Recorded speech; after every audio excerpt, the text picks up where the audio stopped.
that there are policies in place to ensure some privacy. They do need further development, though, and modification. But right now, we should continue supporting them during their use, so these modifications can be implemented and we can have a better security system. One of the advancements necessary is to standardize the software so all the scanners show the same thing.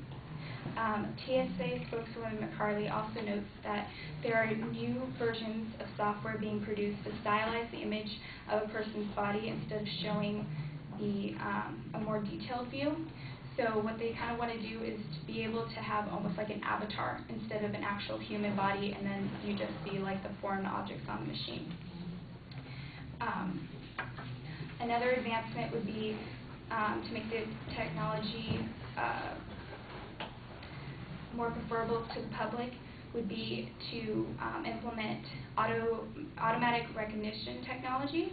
As Kimberly Welton, a TSA attorney, said, the TSA is testing automatic recognition technology that might eliminate the need for human officers to examine the images. This could ease concerns of modest travelers, especially if there's like religious concerns. And then the last advancement that hopefully can be implemented soon is that the policies in place to keep like the cameras and the cell phones outside of the TSA checking area or imaging viewing area become more law instead of just a policy. So Congress can actually like federally give a federal like offense if somebody broke this law. And so I hope that I have shared with you today will shed a positive light on the advanced imaging technology. We know that the technology is efficient and that TSA officials are able to scan up to 600 people per hour while being effective by already catching up to 60 travelers attempting to conceal illegal items. So, and you have been explained been explained where and how a full body scan works and how to understand that they are not a health risk and that the small privacy risks they pose are being worked on. All of this information I have provided you should convince you of our need for full body scans and that we must support them through their modifications. Lastly, when I think about airport security, I kind of always think of what my mom says, that you can never be too safe.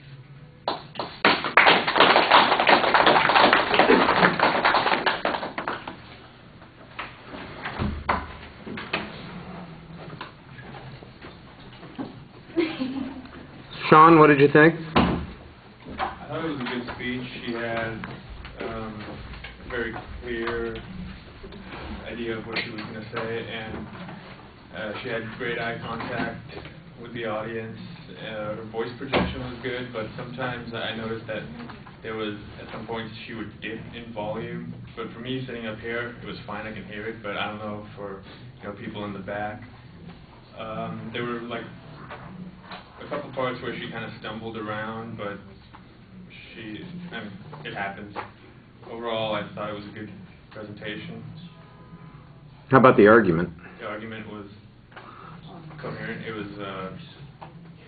I understood it. Yeah, okay. It was good. All right.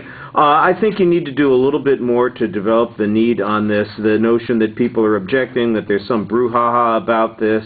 You start off with the story about the funny Conan routine, but you might be pointing out that there have been a number of incidents where people have been abusive, where they have refused, that there's all this discussion that's going on right now so that we know that there's really a reason to talk about this. The other thing is that you need to explain why it is that people need to be searched in this manner, that we have terrorist threats that are going on, that people are smuggling contraband, that there are potential dangers to the public, and that the current screening processes have been unable to keep track of all those things. Why is it that we have this